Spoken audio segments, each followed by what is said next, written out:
कैसे हैं आप सब लोग। उम्मीद करता हूँ सब लोग खैरियत से होंगे। आज की वीडियो में आपको बताऊंगा कि टेक्स्ट के इर्द गिर्द कट इफेक्ट किस तरह दिया जाता है। लाइक सर आपने मैगजीन में देखते हैं या पेपर में भी देखते हैं कि इस तरह वाला नाइफ के साथ कट इफेक्ट लगाया होता है कि यहाँ से आप अपनी ये वाली पिक्चर या ये वाला टेक्स्ट काट सकते हैं। मैं आपको बताता हूँ कि ये किस तरह लगाया जाता है। सबसे पहले ये टेक्स्ट ले लेता हूँ मैं, इसकी कॉपी यहाँ पे निकाल देता हूँ रेक्टेंगल पर, फिर उसके बाद रेक्टेंगल शेप बना लेते हैं इसके हेड पे।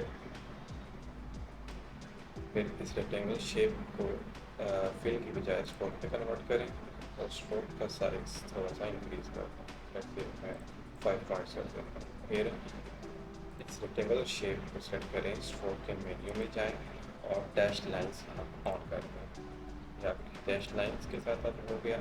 अब मैं चाहता हूँ कि ये वाली सीजर भी आए इसके साथ। फिर स्ट्रोक को सेलेक्ट किया, स्ट्रोक में गए और यहाँ से ड्रॉप डाउन किया।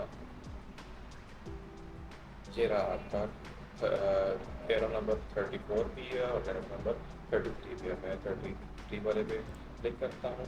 ये देखें हमारी सीजर भी आ गई। अब इसमें मैं थोड़ा सा जूम करता हूँ।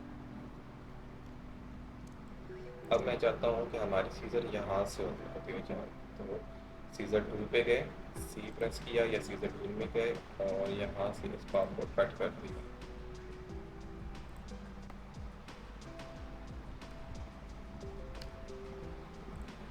ये आप देख सकते हैं कि हमारे टेक्स्ट के इर्द गिर्द ये कट इफेक्ट बन गया है।